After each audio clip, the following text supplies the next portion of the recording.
So you guessed it, with a clash of warm and cold, you're going to get explosive weather. And we do have another threat for severe weather today.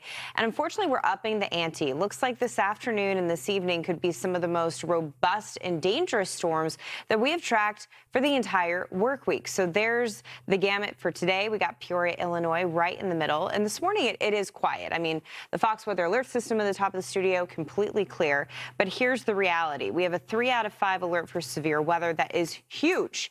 I mean, this is one of the most expansive, geographic-wise on the map outlook that we've had for the whole week. Yeah, I mean, it literally stretches from Chicago all the way down through Oklahoma City. And interestingly enough, Britta, when you look at the different segments and what's most prevalent, it looks like although damaging winds are going to be a big concern, we could also be talking about a few tornadoes in our hands. Absolutely. Let's break this down by region. We'll take you to the north first. So the northern fringe of this level 3 area includes Madison, Davenport, and yes, Chicago.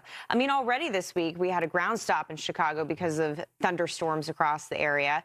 It is that time of year, and you just need to make sure that you are ready to go. So last night we had a lob of energy move off of the northern Rockies, and now as that system kind of is pulling off of the Rockies this morning, it's going to combine with intense daytime heating. We talked about how nice it is to enjoy that warm weather, but it is a component for severe weather. And we got moisture levels up across Wisconsin that are very high for this time of year. I mean, dew points in the 60s, you take that to Mississippi, they're like, oh, whatever. You take that to Wisconsin, it feels a little sticky. Oh, it feels more than just a little sticky out there. Yeah, you'll certainly feel that. And that's just one of the ingredients, Britta, that we need to see severe storms. We have the moisture, the lift, the instability. And this parameter here, wind shear, kind of helps us determine where there's that spin in the atmosphere. Yeah, at the surface, we have winds coming in from the south. And as you go up above the ground, not only did they turn from the southwest, but they pick up in intensity. And so that naturally allows for the spin to be present in the atmosphere.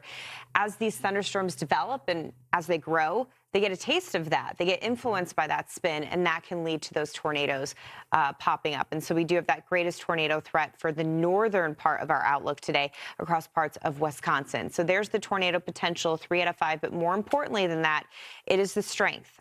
We have the heads up that some of these tornadoes could be very destructive. We're talking about EF3 or stronger. Absolutely. And just for a timeline on that, we're expecting that to really begin to flourish later on this afternoon.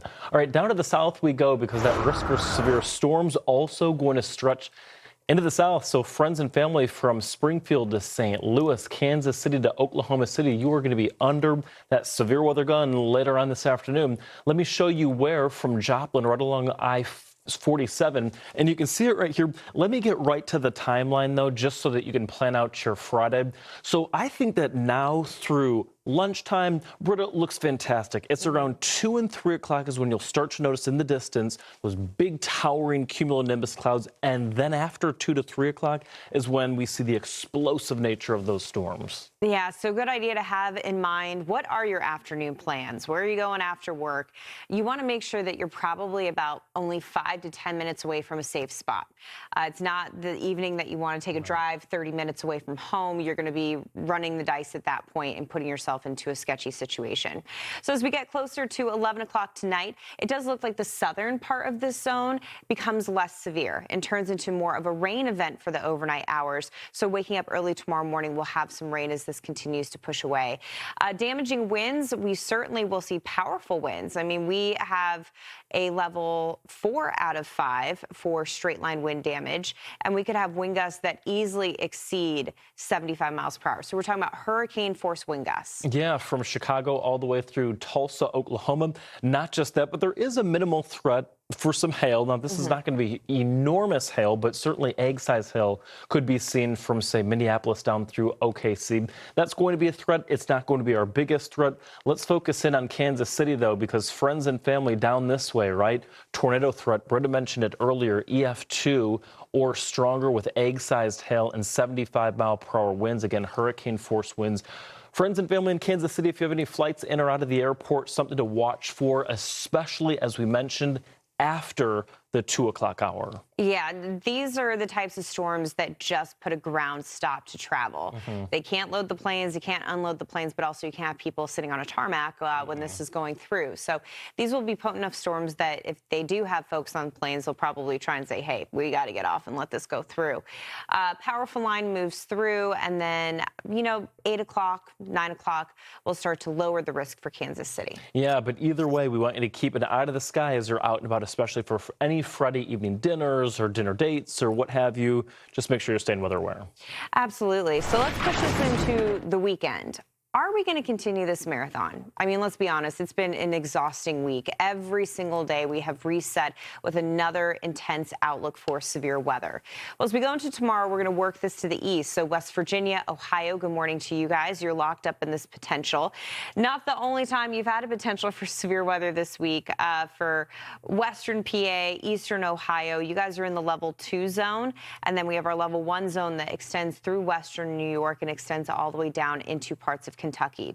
So again, we're tracking this upper level disturbance. So that's kind of the upper level support for all of this. With that powerful southwest flow, we'll continue to see the warmer temperatures. And then that cold front is going to be moving into that heat dome, and that will support those severe storms for Saturday.